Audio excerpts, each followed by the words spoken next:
Hello and welcome to episode 12 of Footnotes and Fairy Tales with me, Damien Fox, the platform that hopes to showcase the people of Newry and their stories. My guest today is the former manager of Newry City AFC. He is an avid Liverpool supporter. He's a down man. With respect to his time at Newry, he brought much needed silverware back to a club that was starved of it, and I'm thrilled to talk to him today. So let me introduce you to Darren Mullen. Hi Darren, how are you? Hey Dan, all good, thanks. Thanks for having me. I just wanted, anybody that knows you knows that you're synonymous with sport and in particular football.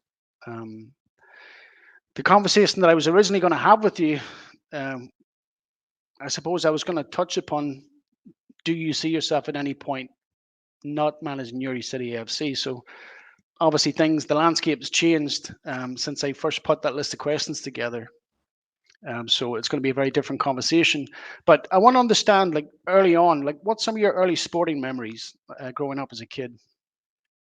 First of all, sorry for spoiling your interview questions by quitting. It's very inconsiderate of me. Early childhood memories. Probably playing in the park constantly. You know yourself, Kilmurray Park was like. It was just constant. Every time I drive past it now, my wife still throws her eyes up because she knows what's coming. I say, look at that pitch in there, not one and then playing on it. And we lived morning, noon, and night. You were playing football. That's all we did. You know, at that stage there were no youth camps in terms of football training or youth teams. The earliest youth team at that stage was an under-12 team. So, you know, there was no organised football like they have now, which is great to see. So it was just constantly playing football in the park. And as I said in the outset of the interview, you're an avid Liverpool supporter. I think at this point, and given your age, you've probably experienced the full spectrum of emotion with them. But growing up when you did, you know, it would have been a very successful time for Liverpool. Like whoever out of that, I guess, that era kind of stuck out to you? Like who did you aspire to be with respect to football? Well, I suppose we never had any choice in who we supported. We were brainwashed from an early age. I suppose us and anybody else, my dad could convert into being a Liverpool fan and around the area. So, supported from an early age. Probably Kenny Dalglish, John Barnes, Ian Rush, those type ones. You know, the goal scorers that it aspires to be. And yeah, it was great up until about the age of maybe 17, 18, and then it all went pear-shaped for about 30 years. So yeah, I've seen the good and then the really bad and the good, and now we're sort of somewhere in the middle at the minute. Mm-hmm. I wanted to touch upon, because in your own right you were a very successful footballer and you played at a pretty good standard. You enjoyed a lot of success with several different teams. I think you were a striker. You played up front. No, I didn't. No, middle of the park. I was either centre half or centre midfield. I liked scoring goals now for all that, but I was never a striker. I had kind of imagined you in a different role, but talk to me about some of those experiences playing football. Like who, perhaps that you played with or that coached you, made perhaps a lasting impression on you. I suppose initially, him taking us playing football should have been down the park or out in Darlaggy for kickabout and stuff. And then when you're into organised football, Ori Green, the old Crew Celtic, Ori helped start that up. You know, he was great, real character in the game. And I remember Mum and Dad were away for the weekend, and my nanny and Granda, who was a big Newry fan, they were minding us for the weekend, and I played my first game for Crew Celtic that day, and I scored a screamer from about 25, 30 yards. I mean, you're 11 or 12 kid, like, you know, you dream of doing stuff like that. And then I remember that afternoon walking down to watch Newry with my granda. I met Artie outside the pub. It was Cleary Celtic senior team he was involved with as well, and rubbing my head and saying to my granda, that's a decent footballer there you have as your grandson. So that early memory of him, and then Artie was my manager for the next maybe 6-7 years, so he had a big impact on it. And then obviously got into senior football, played a bit for Glenavon youth, and then Newry's reserve team player of the year. I think it's trophies about here somewhere. I think it was 16 or 17 that year. I got reserve player of the year, and Burnsy had Remy Burns got the youth team player of the year. And obviously he went on to Nottingham Forest then. So loads of great memories in terms of the sporting end of it. we had a very successful youth team, very successful Gaelic team as well. So I enjoyed playing both at that stage. So we are very lucky in that regard in terms of the players I played with and the coaches that I had. What do you think it is about Newry? I mean, it probably can be said of other towns and cities across Ireland, but we've some excellent homegrown talent that went across the water to England and had very successful playing careers. I mean, if you're going back to Peter McParlin, Pat Jennings, more recently you had Ryan McGivern, but I also know a handful of other people that had trials and played up to a certain point. What do you think is in the Newry culture, perhaps, that kind of breeds that level of success? I'm not sure. If I'm being honest, I think there should be more. There should have been more over the years. There's a lot of variables when it comes to making it in the game. You've ability, yes, is massive, and there's been loads of really talented footballers in Newry over the years. Have they maximised their talent? Probably not. Because there's all sorts of attitude, commitment, outside influence, whatever it might be. So I think yes, there has been people have gone across the water, but for the amount of people that have played and the amount of ability Newry have, I honestly think there should have been more. Yeah, I mean, I remember as a kid, I was like one of those under 12 teams with Tommy McLaughlin. I think at that time it was Young Arsenal before it became St. Bridget's, and they'd taken us to Celtic Park. And I think Celtic were playing Partick Thistle, but there was a Newry lad playing for Partick Thistle, Biff Gray, I think. Yeah. I've never met the man, and probably somebody that you're more familiar with is Shane Mulholland. I think at the time we had gone to Celtic and they had said that they'd approached him to kind of bring him over to Celtic, but he'd wanted to stay with Portadown, which I suppose that's one of many stories that shows the wealth of talent that Newry kind of breeds.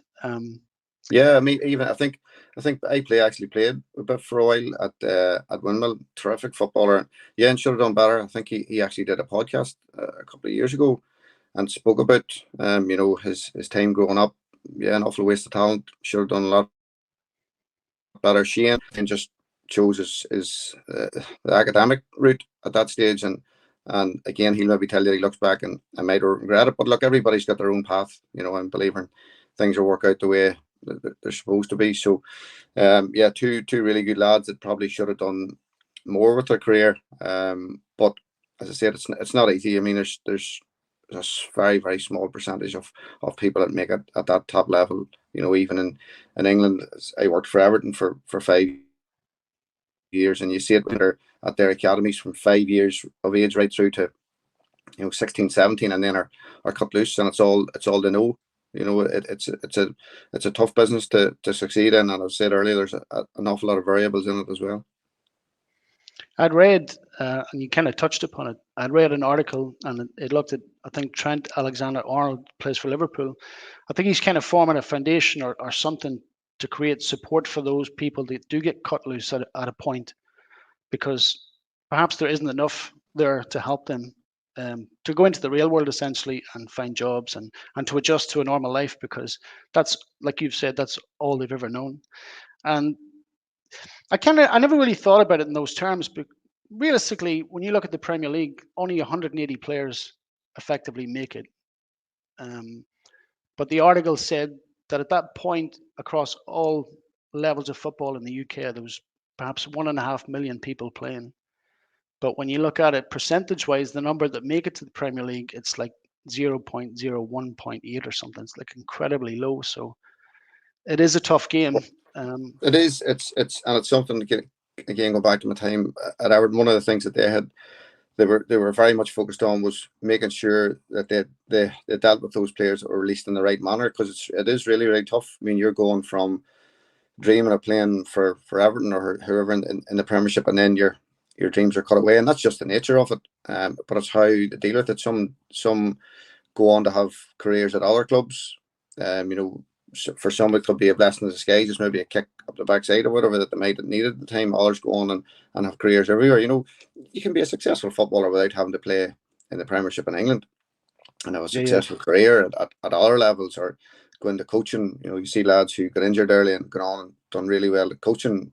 Brendan Rodgers being a prime example of that. But that's right. It's all right me saying that, at my age, when you're and you're being cut from the Premiership, and you think it's the end of the world. So it's whilst it's character building, it is tough. Mm-hmm. Now, when you finished your playing career, was it inevitable that you would coach, or what helped you make that transition? It was a bit of a crossover. My actual last competitive game of football was I was managing Newry reserves, and I was playing centre half at the showgrounds against Warren Point, and they had to go down to the first team. I was due to take over the first team as manager. It hadn't been announced, obviously, because of what was going on off the pitch. I went down on the bench after it, and we drew 0-0 Warren Point, and that was our last game. So there was a wee bit of, I suppose, a bit of an overlap. I stopped playing for Windmill. I think I was maybe 36, and then I got into coaching about 3 weeks later, and started coaching Newry's kids, and then took over as the academy manager, and then took over the and then ended up having to play. Not by any desire to continue playing, just maybe we were short. I ended up doing nets for I think maybe 4 or 5 games and playing centre half that day because we were stuck. So yeah, that evolved. The coaching evolved, and then obviously when we wound up, then I just put all my efforts into getting the club back. Yeah, but I suppose it's my nature. My wife will tell you that as well. I have maybe an unhealthy addiction to football. And it's something that I've always been involved in, and hopefully always will. So I was always going to be involved in it. Did I see myself coaching when I was playing? Probably not, because you're just thinking of playing. But once the playing days are over, I think the coaching's the next best thing. And do you think that, like, your qualities as a person lend itself naturally to coaching? Yeah, well, I think it helps, but it also they work hand in hand, because the coaching element, it also as well. Because even if you listen to Gary Neville talking about not having his coaching voice, I feel like when he went to Valencia, he didn't do enough hours on the pitch. I was coaching 5-year-old kids up to 12 and 14 and 16, and you're making mistakes in there, but you're learning from it. You're getting your coaching voice and your confidence on a coaching pitch. And then it took me, I think it was about 12 years altogether in total by the time I got my pro license. So there's a lot of time and effort and experience in that, and I suppose you learn as a coach or a manager as you get older. You're maybe more patient, more thoughtful. You'll reflect on things, and I'm the same coach and manager as I was 10, 12 years ago. No, experience brings that. I wanted to ask, like, obviously there was a generation where coaches didn't have to go through that process and get, their licenses or whatever it is. What about the experience perhaps surprised you? What did you learn that perhaps you wouldn't have imagined learning throughout that process? On the coaching courses? Yeah. What was surprising about it to you? It's if tough. anything? It's tough. Now, having a coaching badge doesn't mean that you're a brilliant coach. It doesn't. It doesn't. They don't go hand in hand. You have to make it work. What they will do is they'll make you think and make you work. And I've done coaching courses with some really top players. I remember it was a 5-side team, me and another local guy, Nicky May. He's about to. It was myself and him and Joey Barton and Mendieta, and I think David Healy was the other one in it. And so you're mingling with those lads, and you're like they're at times more nervous than we are, because the flip side of it was they were expected to come in and know everything. Now they are listening to coaches, and now they're having to coach, and they all told us, it was fearful for them. But in terms of learning, you're always picking up bits and pieces, and it's not just from I met some really good local fellas at managing and coaching at all levels, and you're always learning. You're continuous learning. I mean, I don't know everything about football. You're always learning about that. So it was a really good learning experience. The networking, making mistakes, picking up bits and pieces, even on the coaching courses. Some of the things that the coach educators will tell you, well, you mightn't agree with. It makes you think, and then you develop your own style from that. So yeah, loads of experience within that I suppose help make you think. I would definitely recommend anybody to do it that has an interest in coaching. Mm-hmm. I wanted to talk, and if we can kind of go back to kind of some of your early football memories, and this is something that I guess I remembered, and I'd talked to your brother Neil, and I'd asked him, and obviously this relates to your dad. There was a story I think that you told at your father's funeral, and for the life of me, I was like, I didn't know if I dreamt the fact that you told the story or I remembered it. And I'd asked Neil, do you think it'd be okay to ask Darren to sort of talk about his dad and kind of tell that story? And Neil said, absolutely no problem. I mean, if anything, it was our dad that made us all crazy about football in the first place. So he says, make sure you get Darren to tell that story. I think it relates to the 2006 FA Cup final or something. That's all right, yeah. Yeah, I was wondering, but that's the first time I've ever been asked about that. I spoke about it at his funeral. Do you want me to tell the story? Yeah, absolutely. Yeah, Liverpool are playing West Ham, and we went over, and we were trying to get tickets. We hadn't got tickets, and I think leading up to the game, there was a postman had been robbed over in Liverpool of the FA Cup final tickets. So there was it was that worry that you're going to end up with fake tickets. So we were going to buy them, and we were about to pay probably at the time silly money for them, and there was someone who walked past and pulled the ticket off the tout and seeing exactly the mark was that we knew they were the ones that had been stolen or whatever mark indicated. So we didn't buy them, so we didn't get in, and we ended up going to a pub in Cardiff to watch the game. So we had been drinking before it, and then probably intended to watch the game, but we ended up drinking while watching the game. And then the game was over. Liverpool obviously won. High drama. Right, we stole it that day, to be honest. So we came out. It was 6 or 7 of us come out, and we walked into the main big street in 30,000 West Ham fans coming walking down. But sure, it could have been a parade in the middle of Hill Street for all we knew at that stage. The amount of alcohol that we had on us. So as we went to walk out, a couple of West Ham fans took a swing for Neil and then my dad and stuff, and we got split up. We were run down a couple of side streets, so I drew the short straw and I ended up with my dad, and we were walking through the side street to get to the train station. So we got to the train station, and I looked around the corner and there was a huge queue of West Ham fans. So if the same thing happened again, so I'd say to my dad, look, I'm gonna pull a stroke here and just play along with it. Probably made a mistake of not telling him what I was doing, but I leaned over the rail and said to the policeman, look, can you help me here? My father's blind. I got probably rotten hell for this, but father's blind, and I turned around and I seen my dad, and he was a cross between Stevie Wonder and something out of The Walking Dead, with his arms out walking around circles. So I had to tell him, just look, tone it down. Got him onto the train. You could see people looking at us while at this stage I had sobered up. I was sweating. I was thinking, oh, if I pull this off, this will be some story. So got onto the train again, full of West Ham fans, and in fairness, they were dead on with no bar, and we'd obviously seen from my dad coming and wobbling his head from side to side that there's a fair chance he's blind. So blind drunk might have been a better term at that stage, but got him onto the train. Then a couple of them had offered to give him a seat.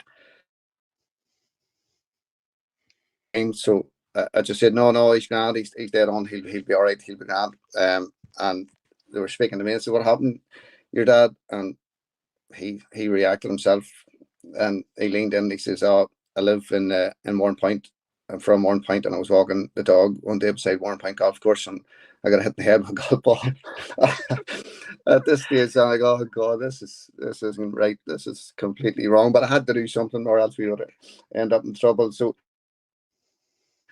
it was perfect, and honestly, it was the longest train journey ever. And we got off the train, and I'm thinking, oh, those people must think those two Irish are two complete buck ages. But we got home safe and sound without a scratch. So yeah, that was a story I told at my dad's funeral. I got a few laughs, all right.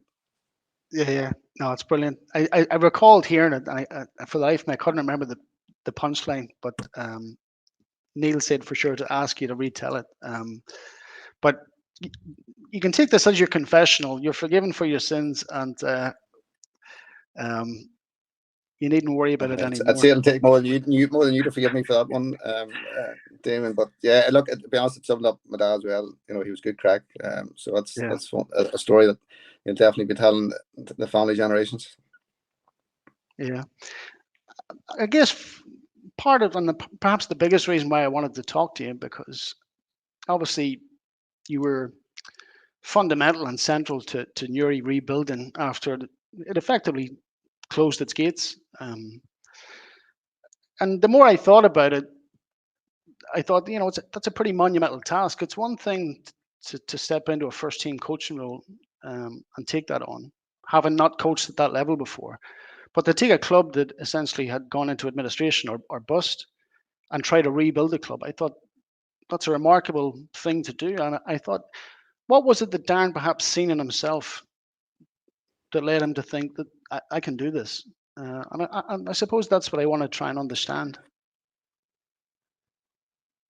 I think, well, first of all, I think there's a massive disappointment that I wasn't getting a chance to manage the first team, because I remember even starting to coach the kids the first week that I was coaching the kids at the back with Morning Wigan and telling my mum at the time what I was doing. She says, "Oh, you'll be Newry's first team manager soon, son." And I remember laughing at it. At that stage, it would have been a pipe dream. So to have that opportunity then to take it away, it gave me that drive, if you like, to want to make sure to get the club back up and going. So I would have that opportunity. Now, I wouldn't recommend it to anyone to try and do something like that again. I put a lot into it, and it took a lot out of me. But when you look back at it now, I mean, it's worth it. And there was no at that stage there was no master plan, if you like. It was a case of just getting back playing football, and seeing how we get on, because we didn't have a kit, we didn't have footballs. There's a lot of stuff off the pitch had to be sorted to allow us to play on it. When you're in the middle of it, in the thick of it, and it's not as if there was a whole cavalry of people helping for a large part of it. I did it on my own, and then you were bringing people in, and then obviously, that additional help, then, and the push behind it, and the community getting involved made it that wee bit easier. And then you obviously get to play on a football pitch, and you don't have a team a week before the season starts, you don't have a goalkeeper, things like that. So it was never plain sailing. Maybe somebody from the outside might look at it and go, it seemed easy and they made it look easy. It was far from easy, and a lot of really good people involved on and off the pitch that made it happen. Yeah. I mean, with respect to local football and certainly at that level, there's probably no blueprint for you to follow how to reform a club. All of it has to be new and difficult and challenging. Was there a point that you thought it wouldn't happen? No, I think throughout it, look, it was difficult. I remember going down. We got it down to, and look, there was substantial debt there, and we got it down to, I think it was maybe 25,000 or something at the time, and I had to go to Stormont, myself and Eric and Lily, Tommy Holland, to try and get that wiped. And there's no guarantee that's going to be wiped. Even that says like 25 grand was a lot of money. For us, we didn't have it. We didn't have £25 then, never mind 25,000. So, at that stage, it seemed to have then getting everything that's worked and dealing with things in the right manner, because what you didn't want to do is come back in any way arrogant or dismissive, if anybody had been affected in any manner by the club folding. So I was conscious of that, and that was vital that we got the buy-in from the community.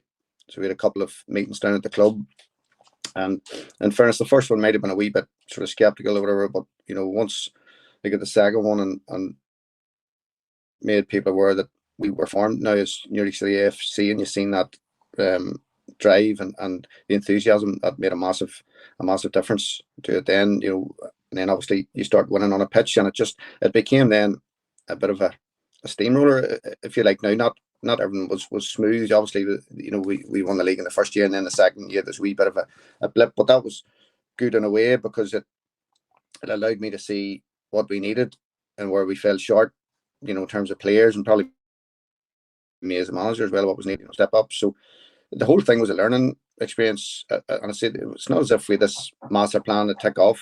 We just we've seen how it went, and it just seemed to go really well, and we kept adding in good people, good players. And people say about coaching recruitment's vital as well. Getting the right players in is massive. Mm-hmm. I mean, I think like I've said, it's a remarkable story, and I think part of that story was thankfully captured in the documentary that was kind of spearheaded by Ali Mackenzie and Gareth McCullough. Um, I wanted to talk about that.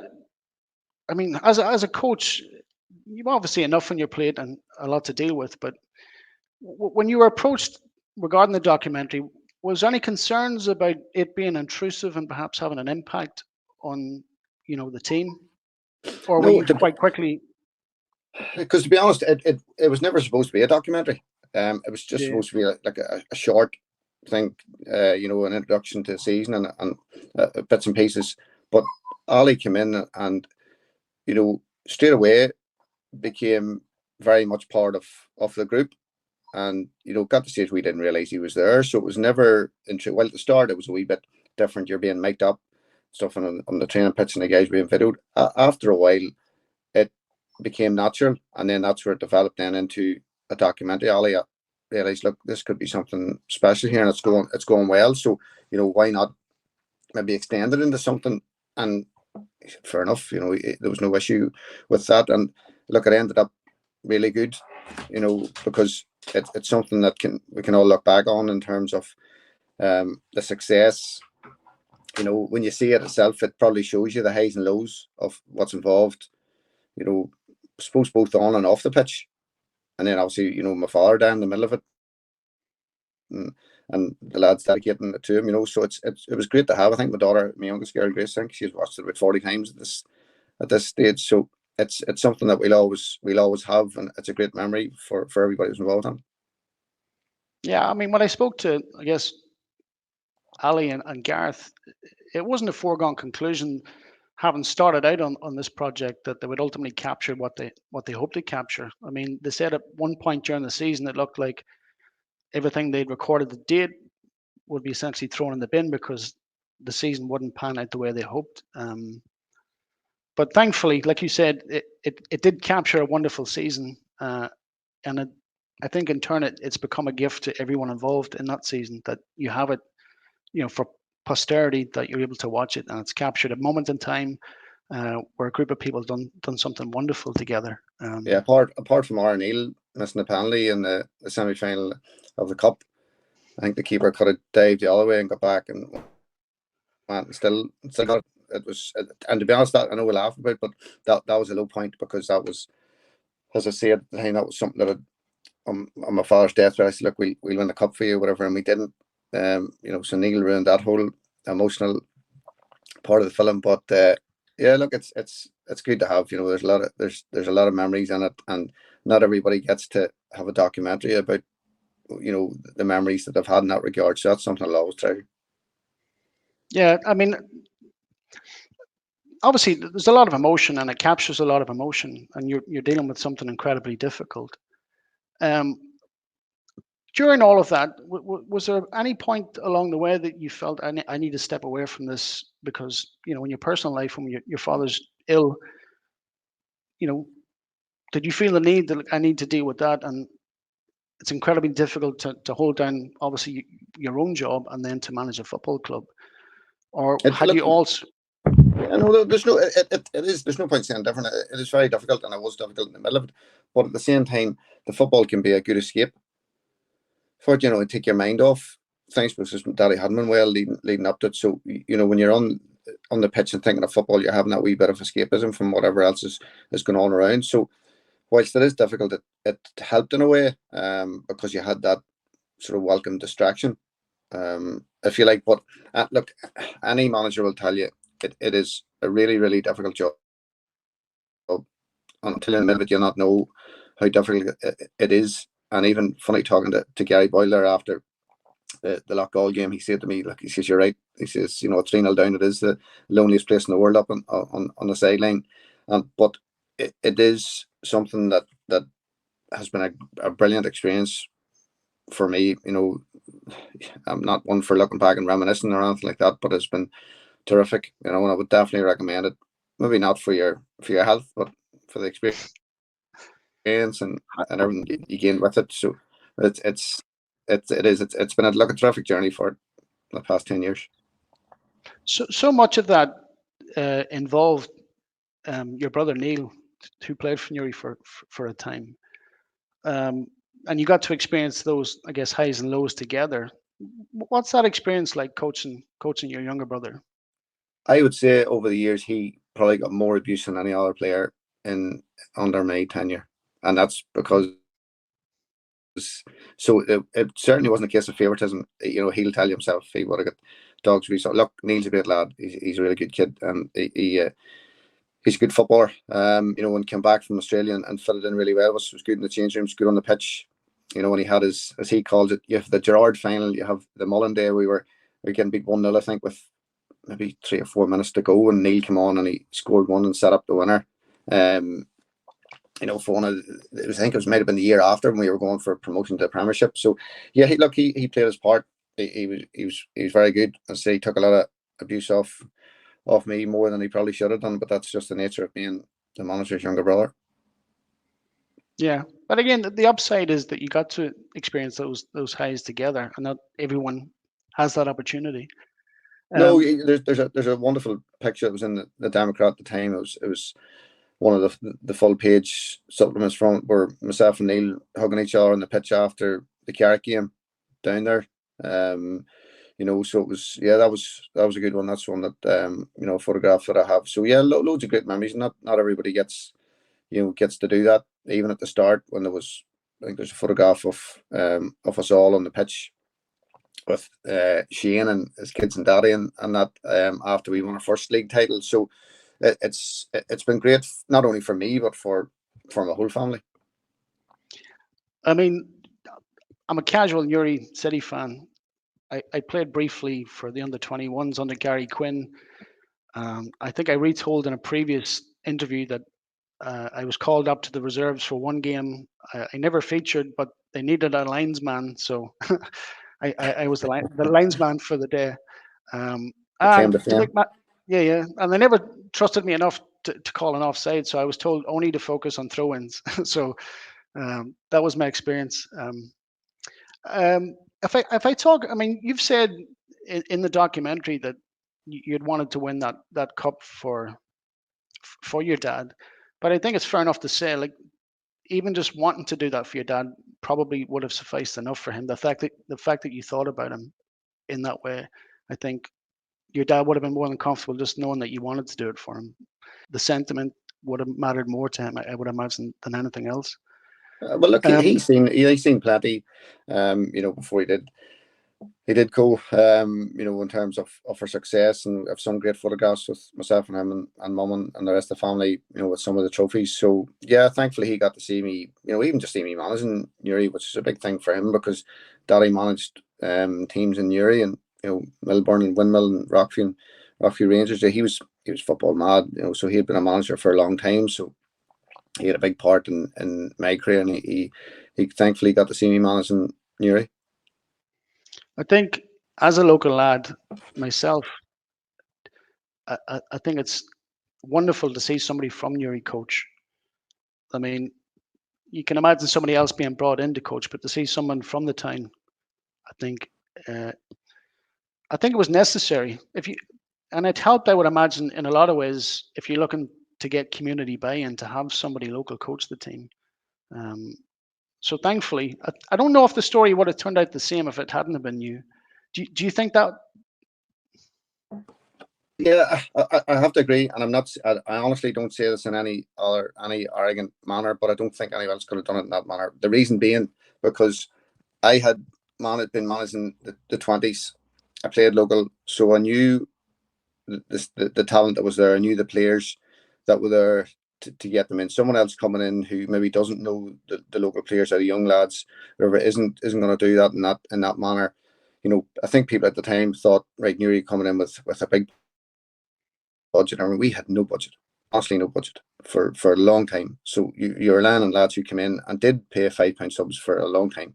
So me having that knowledge of previously managing the 20s, knowing the young lads that were coming through from the youth teams, and knowing local players who would have been fit to get us out of those divisions was a massive help. Now, being local managing, whilst it's great, it also has its downfall as well, because you're never too far away from, everybody's a manager, when you're bumping into them at the shop or wherever it might be. And it's great. Look, I wouldn't change, and I'm so proud to be Newry's manager for a long time, but there were times where it was slightly claustrophobic, if you like, because you couldn't escape from it.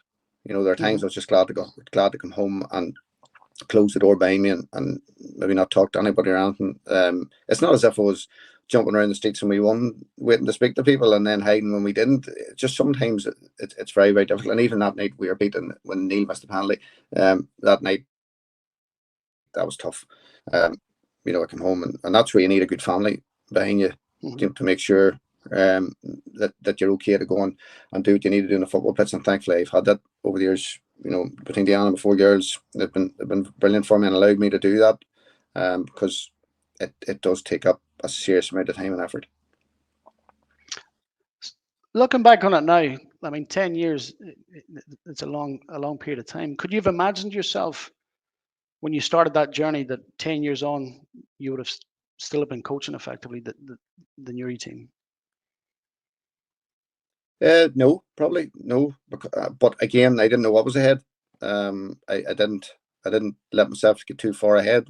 I just wanted to make sure, look, it was a step by step thing, get ourselves out of each division, keep going, and it just kept going and going and going. And you know, you're learning as you go and picking up good players as you went and players that added into it.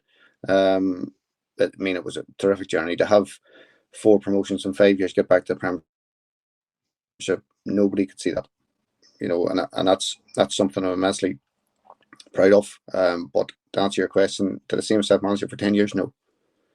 It's very difficult now when you look at it now. I think the average tenure for a manager is 18 months, you know, year and a half. So when you go into that, 10 years is a long time. It takes a lot of time and effort and good people as well, you know, would help you along the way. The coaching staff were very, very good for me over that period of time. You know, I was very, very lucky. Jervis, you know, Burns and Mickey, Gary and the boys that are there now at the minute. So it takes a good bunch of people, and that's the one thing I'll say about Newry. Newry's a very good club in terms of the people that are involved in it. You know, there are no egos. Nobody's in it for any great financial gain or anything like that. They're just good local people that want to see the club doing well. So I want to, obviously you've spent a lifetime around football. How do you now view football, having gone through the coaching process? I mean, I was kind of thinking about this earlier. You know, as a casual football fan, I'm very passionate. I watch football, but has the lens that you view football now changed because you're a coach? Do you now look at different things that perhaps you wouldn't have kind of cared for before? You know, in terms of tactics. Yeah, absolutely. Yeah, you're looking at it in terms of shape, tactics. Yeah, you're definitely looking at it in a more analytical way. You know, you see things early on in terms of the shape they're playing, you know, the team they're playing against, you know, what shape they're playing, even looking at things like, you know, should it be corner routines, free kick routines, things like that. You're always looking at something, you know, to see can you pick up on. Even last night, you know, watching bits of the Super Cup final, football has got so tactical now. It is, you know, if you're not prepared, then you get found out very easy. You know, especially at the high level, and you're trying to formations, you're playing against different formations, and you need to see and adapt to that pretty quick. And that's probably the one thing that I miss at this stage. I miss the coaching end of it. I don't miss the management to an extent, because there's a lot of shit, for want of a better term, that comes with it. Because you know that can drain you to an extent. But that's part of management. But the coaching end of it is a thing, an element that I enjoy. You know, you have managers that maybe don't coach, but you know, I love the coaching part of it. Does that make watching football more fun for you, that you now see it that way, or is it a case that you never take that manager's cap off? I don't know if it's more fun or not. I suppose it depends who you're watching. Watching Liverpool hasn't been much fun for a while now, but no, it's yeah. But I suppose before you maybe just want to watch it and relax, where now you're looking at it and you're watching runs off the ball and different tactics. You definitely look at it in a different manner. So, having coached for 10 years, and I would imagine over the course of the 10 years, you would have coached, I mean, that team would have changed and evolved and brought new players in, players left. I mean, if you hope to leave an imprint with anybody that you coach, what would you hope that would have been? I always try to be fair with people, and being manager is difficult because you're never going to please everybody. You'll never, if you want to please everybody, as I said before, go and buy an ice cream van. Don't be a manager. It's something that you'll never ever keep everybody happy, and if you try and do that, I was never one for bullshitting people. Because you get caught out at that. I'll just say, look, such and such isn't you're not playing well enough, whatever. I'm going to try something else, as long as you're honest in that regard. But in terms of leaving an imprint, I'd like to think that people maybe enjoyed their time at the club. Always try to be fair with them. And look, you'll get players that maybe didn't, for whatever reason, for maybe not playing enough, or didn't agree with me, whatever. I remember bumping into a player maybe 3 or 4 years after he left, and at the time wasn't playing enough and left, and he said to me, look, I look back on it now and you're right in what you're saying. So I think as long as you're honest, those players can maybe look down the line, should they be managing their coach, and go, yeah, look, I understand where Darren was coming from now. But I think being honest with them, and hopefully most of the lads that play with us enjoyed it, because within that period of time there was a lot of highs in it. Yes, some lows in it, but a lot of highs in it. That was good. Yeah, I always try to make sure that there was a good atmosphere about the place. We had a group of sort of players and coaches that didn't take themselves too seriously, but took the football too serious. Took the football serious. At the right time in the right place. We had a good laugh. I got as much grief as anybody in the change rooms. And gave it as much. I think when you have that atmosphere, and then the switch whenever the game time comes, as people call you, putting your game head on. Once you have that mix, it was good, and we had a really good change room for a long time. So I would like to think the vast majority of people, our players, had a good time in Newry. I want to, and you probably understand the modern game a hell of a lot better than I do, having gone through your coaching badges. Obviously, there's a disparity between the standard of football and the finances involved with Irish League football. And when you look at the Premiership, I mean, the modern game has evolved so much that, with regards to sports psychology, nutrition, recovery, all of these things, how much of the modern game and everything that it comes with can you practically instill into an Irish League football club? It's very difficult. You see already now, I think it was last year, it was 2 games in, and this year 3 games in, with a split, the natural split, the top 6 and the bottom 6. And that'll remain now right through until the end of the season. I'd be very surprised if that changes in any manner. But what I always tried to do was be as professional as possible.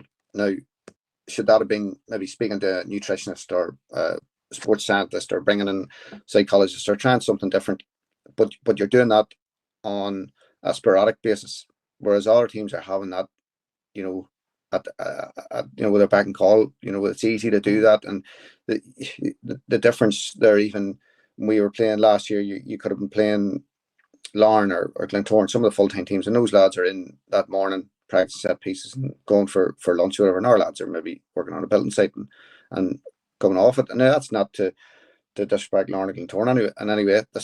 I think it's great. It's up to the rest of the clubs to catch up with them. But there is a natural gap there that is only going to get wider. And I've seen Jared Lawler speaking about wanting the Premiership teams to be full-time in a while. Newry are nowhere near being afforded to go full-time, as are most of the teams in that bottom 6. For someone to leave a really good full-time job and go and play football and get the same money, without having the guarantee, it's very, very difficult. I think it's a long way off to get that full-time football in the Irish League, unless there's an influx of money from somewhere. Mm-hmm.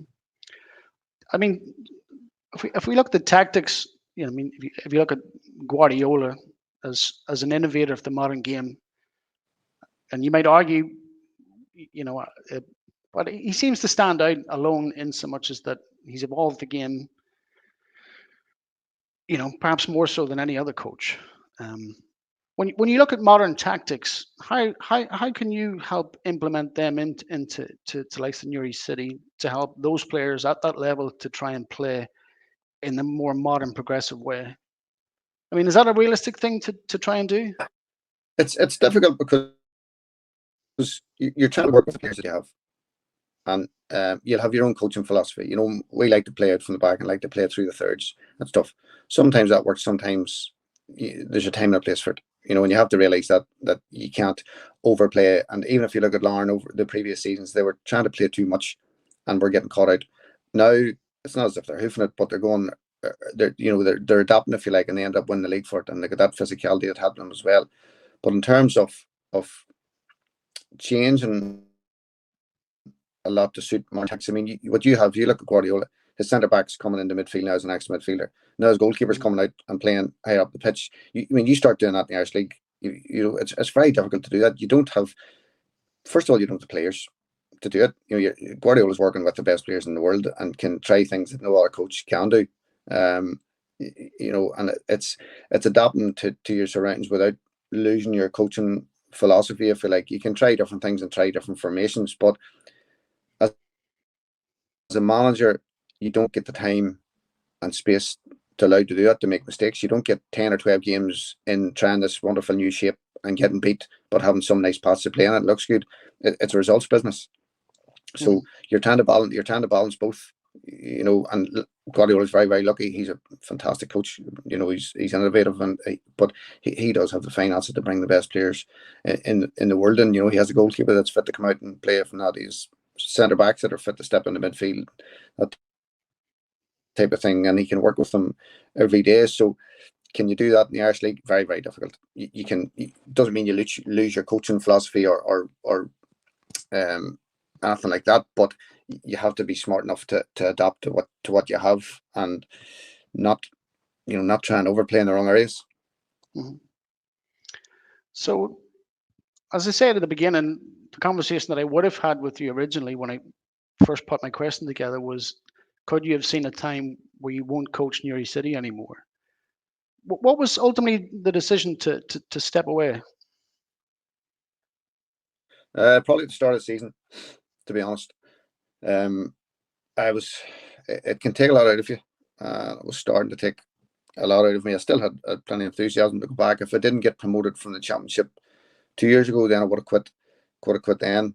But then we won the title, and okay, I'll go back into the Premiership. And at the start of the Premiership, the dream would have been to stay up and win the Ulster Cup, which would have been the one that with a realistic chance of winning. And thankfully we did that. So it meant I could go out in the right manner. But I knew from the start of the season, I told the club a couple of months before the end of my decision, so it was easier for that transition.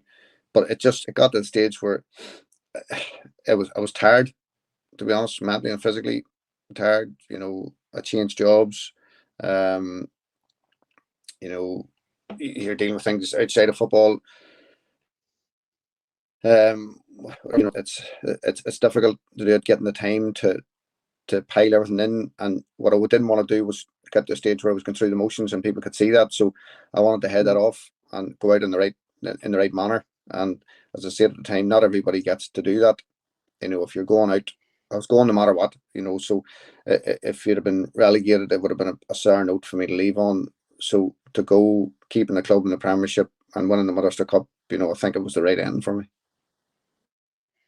Yeah, I just read today.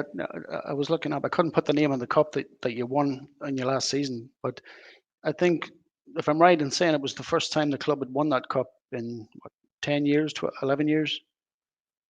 Oh, it could have been. It might have been 12. Yeah, 12 years. I think the last time one was under Pat McGibbon. I was part of the coaching setup then.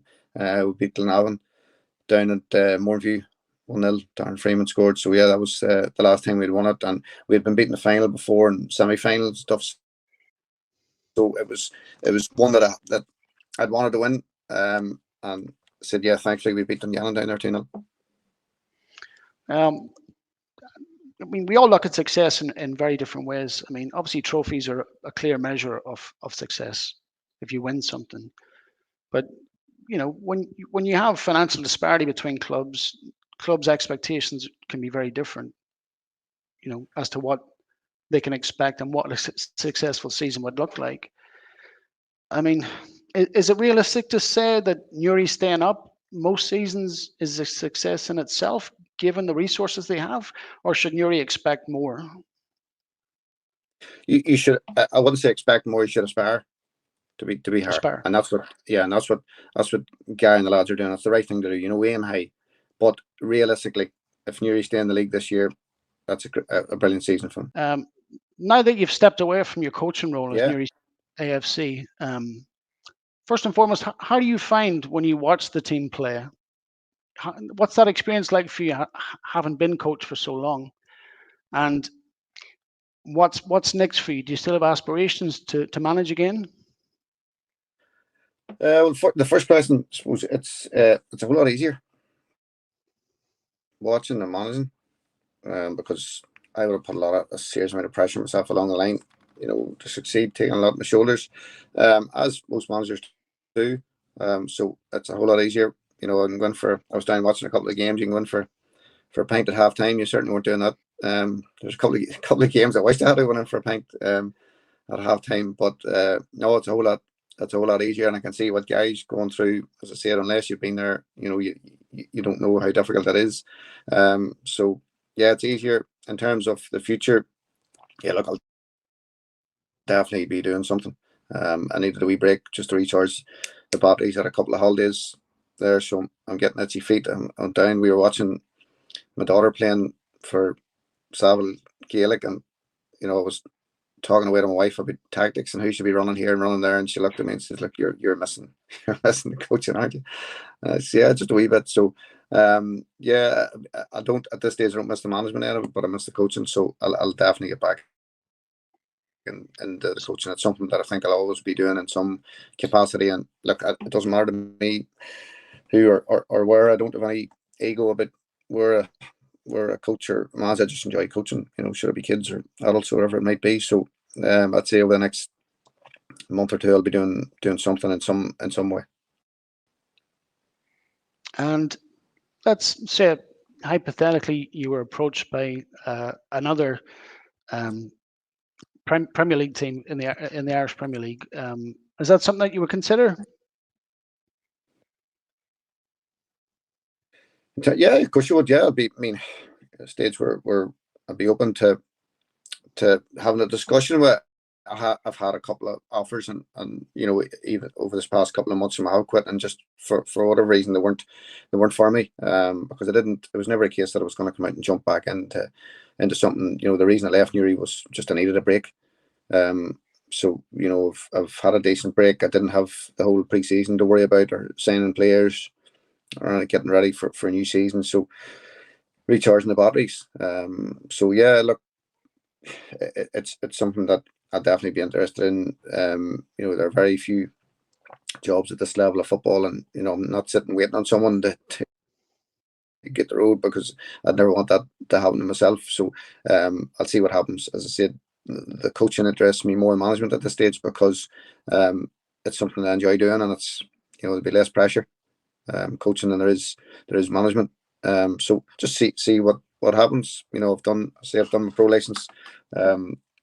You know, I like to think I have a good CV behind me at this stage, plenty of experience. So just see what happens.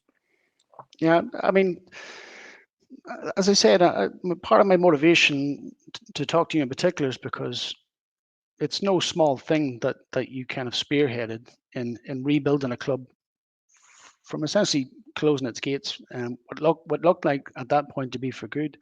So I think, as it relates to Newry City football, I think you have secured your legacy for sure, and it's a story, an interesting story that thankfully part of which has been captured. But I wanted to talk to you directly and try to understand the person and kind of the ambition and drive that kind of made you want to take what was essentially a monumental task on.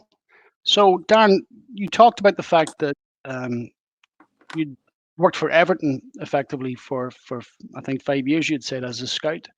Yeah. How did that come about? I mean, surely that in itself is a measure of your standing as a coach, and I think how well thought of you are.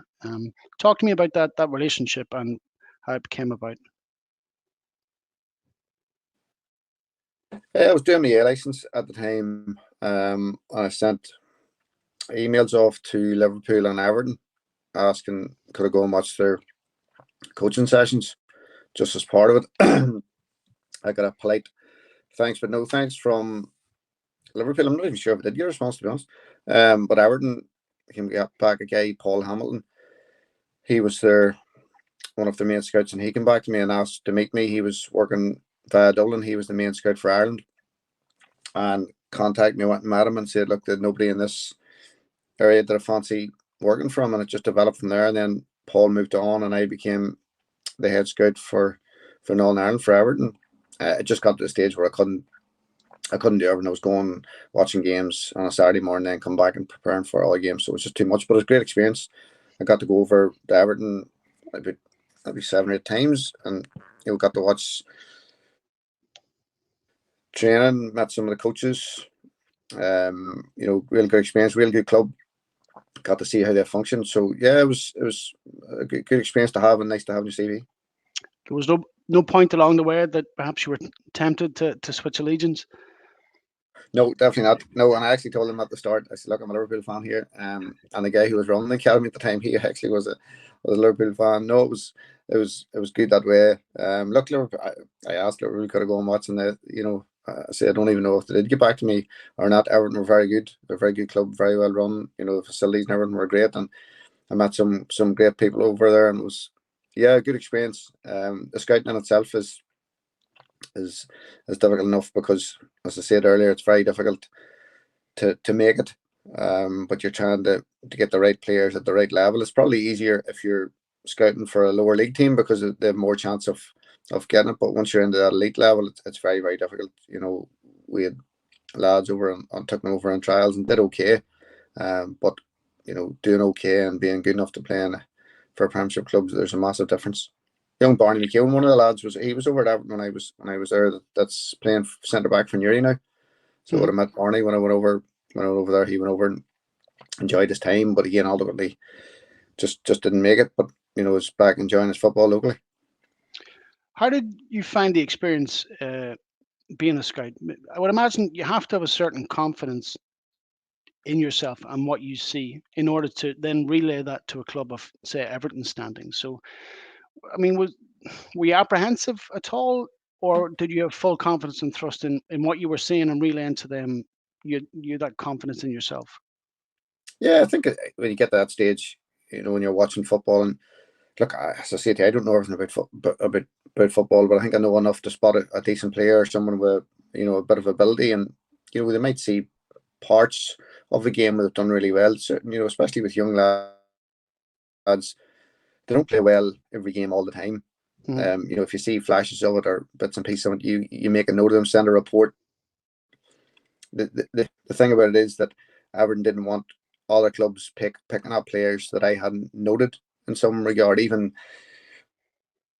one of the lads, young Connor Bradley, there's at Liverpool now, doing really well. He was one of the lads you'd watched, but Liverpool had been in early and got him in with them, and that was just the case. There's that many teams in for local players, but got some lads over on trial. So yeah, it was an enjoyable experience, and one that I got a lot of joy from, because you're working for a Premiership club and you get to see how they operate, working at that high level. So yeah, good experience. Something that came out of the blue, because I only contacted them asking to go and watch their training sessions, and I ended up becoming one of their scouts. I would imagine it has to be kind of surreal. Like, here you are coaching, the lower ranks at Newry City, then quite quickly you're catapulted to the first team manager. You're asked to rebuild a club effectively from ground up, and then you're scouting for a club like Everton. I mean, when you look at those experiences back, does part of it almost seem surreal, or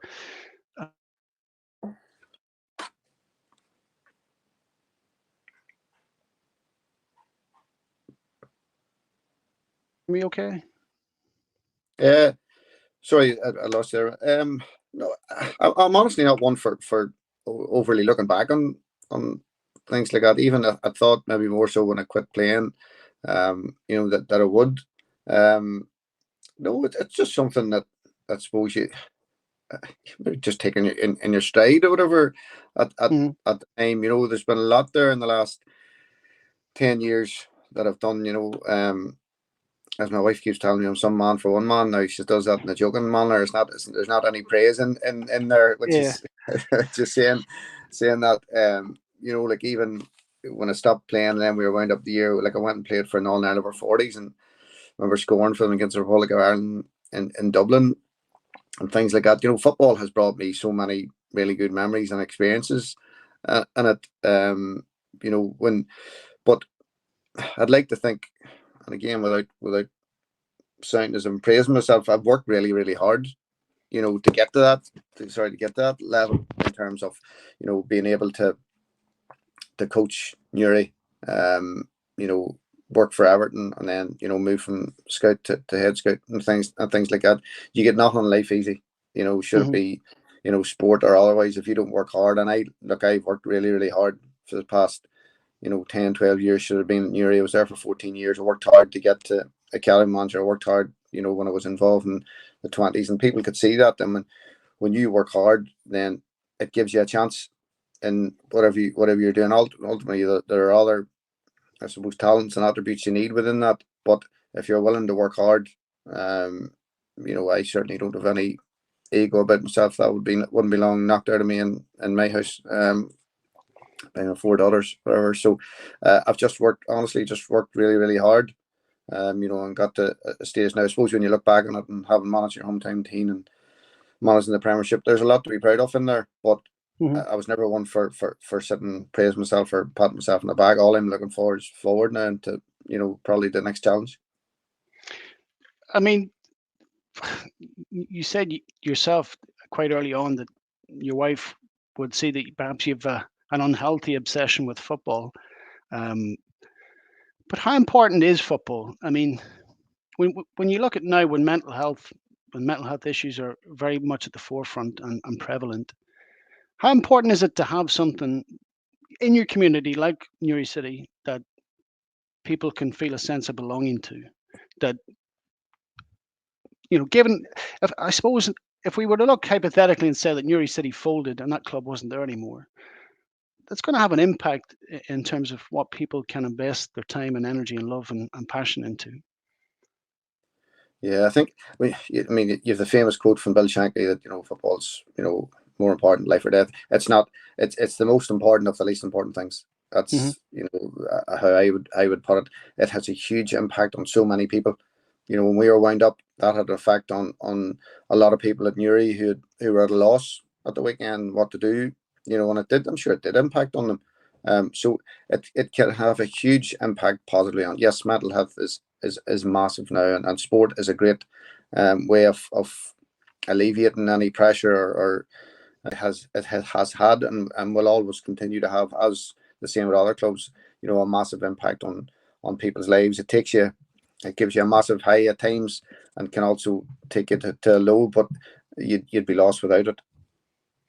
Now, Newry has, and I suppose I wanted to understand how those relationships were developed. Like, I can remember, you know, a United team coming to the showgrounds at one point, and me and my brother always joked about who would have thought that Nanny Mullen would mark Jasper Blomqvist. This He, is he, he does he doesn't mention that at all. You never hear him saying that. yeah, yeah. Funny enough, or I mean, but I'm not here's taking him. a kid that we grew up with, and he's marking a Premier League footballer.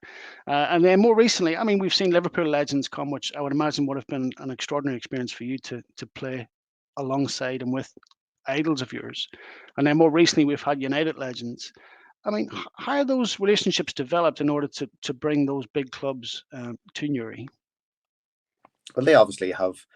There's an agency for those teams, and those lads come together, and you obviously contact someone, and then it's set up. There's a huge amount of work that goes into that people don't see, and that's where you've like Gary Wilson and Marty McParland down at the club, deserve a huge amount of credit for the work that they have done with both those teams coming over. It's not straightforward, in terms of getting them all together. But I think from those lads as well, they enjoy it speaking to those legends because it gives them an opportunity to catch up with players they might have seen in years, and they don't Hmm. get that opportunity. It was great even for the Newry legends as well, because we have a WhatsApp group now that's constantly pinging with a bunch of lads who hadn't seen each other, and some of them hadn't seen each other in 20 years. And it's great, and we're organising another, a night down in Belfast and stuff. So again, going back to your mental health thing, some of those lads said, look, it's great for them. They're now in touch with people that they hadn't seen for years, and they're playing a wee bit of football, and there's a bit of crack. And we have a few training sessions before those games, which are, great crack. It's a great outlet for that. So those Legends games are very, very good. Great experience to be involved. And thankfully I got to play for, manage against Liverpool and play for them. And that I was offered a Man United kit for the last game and politely refused. My father would turn his grave if that ever happened. It's bad enough me going working for Everton, but going to Man United, that's the complete dark side. A step too far. Yeah, it is. All right. So yeah, those experiences were great, and it's great for people to come and see their idols that they would have grew up watching years ago, getting to meet them on the pitch and getting their autographs and photographs. So great experience, and and great credit to everybody involved on it. So, I mean, that Liverpool Legends team surely for you would have been a pinch me moment. Here you are on a pitch with some Liverpool icons. What was that experience like? I suppose a wee bit daunting as well, because I'm going on to their team, and you don't want to mess up. You're trying not to make it sure you give the ball away, but it's good. Yeah, a wee bit. I suppose a wee bit surreal. And then I got a photograph of Brent Monaghan that asked me which one of them would have been a hero out of that group, and Ronnie Whelan. I was a big Ronnie Whelan fan. And he got a photograph and got a frame for me. I have it hanging up here. So yeah, great memories. And I got McAteer's jersey from that day. He signed it for me. I actually had to wear it in the game because there no jerseys left. So loads of great memories from that occasion. Liverpool has brought some wonderful memories, not only from my dad on the train station, to all sorts of memories over the years, but to share a pitch with them, and then that night, have a few beers with them. As the United lads were very, very good crack. Brian McClure, very, very funny, very witty man. So great experience for us, because you don't get experiences like that very often. Yeah, I mean it's great, and it's wonderful for the community to get that kind of standard of player and players into the town. Football's a huge part of your life, and that's clear to be seen by anybody. But there's obviously a Darren Mullen away from football. What other interests besides football, if any?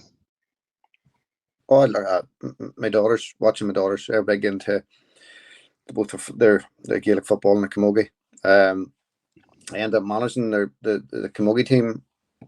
I think it's 3 years ago now, in the middle of COVID, and we ended up winning the Intermediate Championship. Now, that wasn't any lengthy sort of interview process.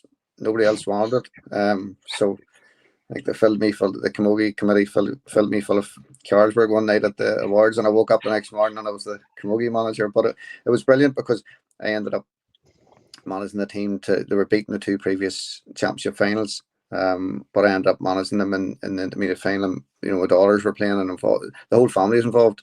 Diane was involved in the committee. My 2 eldest girls were on the panel. My 3rd girl was the timekeeper, and the youngest, Grace, she was part of the coaching setup. So it was a great experience in that regard. So outside of the football, and this break has given me more time to go and watch them, which has been very enjoyable.